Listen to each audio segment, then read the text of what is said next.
Domestic workers remain the silent backbone of many Ugandan homes, from caring for children and the elderly to managing household property.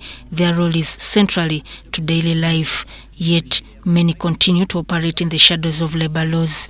We have been grappling with the issue of passing the Employment Act. One of our proposals was actually to define a domestic worker in that law, because we do not have a definite law that covers for domestic workers. We do not have any piece of legislation that covers for domestic workers, but ILO defines a domestic worker as a worker. In Uganda, it is still a nightmare, and we are, as unions, trying to ensure that we promote the protection of domestic workers. According to the Secretary General HTS Union, Mauku Richard Moses, domestic workers are among the most vulnerable categories of workers in the country, often subjected to long working hours, underpayment, and many times are abused. I want to emphasize on the issue of domestic workers.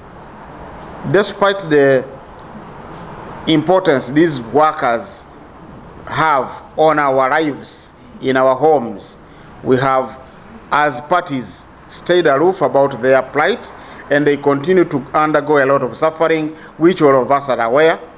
They are paid peanuts. Some of them actually work and only eat and sleep, and they are not paid because they come from either poor families. You would also remember that one time one of our judges here was arrested for mistreating a domestic worker in the United Kingdom. Is it United Kingdom? So it's not something that is simple, because she took this girl to the other side and continued paying her the way she wanted, because she hoped that she was helping the girl to live abroad.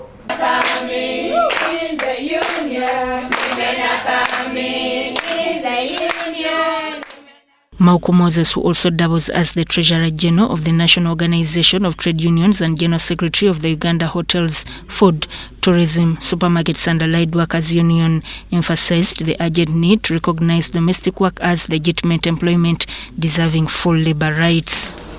And it is the one way that you can use to ensure that you start to promote the interest of domestic workers. So we want to continuously appeal.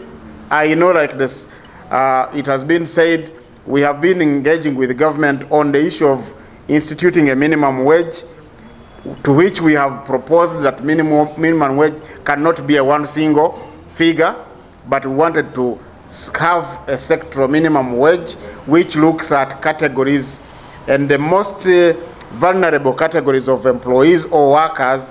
One is domestic work, that should have a separate minimum wage. We have people working in the agriculture sector that would have their separate minimum wage. He notes that in 2011, the International Labour Organization adopted Convention 189, which sets minimum labour standards for domestic workers, including fair wages, rest periods and social protection, but Uganda is still adamant to ratify. The situation is even more concerning for migrant domestic workers. Statistics show that over 90% of Ugandans working abroad are employed in domestic work, particularly in the Middle East. Unions are now appealing to government to prioritize the dignity, safety and welfare of domestic workers, recognizing their contribution not just to households but to the nation's economy. We also have Convention 155. That convention was in 2002 uplifted to one of the core conventions in the ILO. But it is good to note that Uganda has two full legislation on occupational safety and health, but there are a few things that are still lacking because Convention 155 is not yet ratified. It is also acceptable that member states to ILO can ratify certain convention in parts, but it is important that Convention 155 is equally ratified so that we can also look at the other aspects that are absent from the two pieces of law that do exist here. That is the Workers' Compensation Act and the Occupational Safety and Health Act. So we want to continuously appeal to government to get these conventions ratified. I want to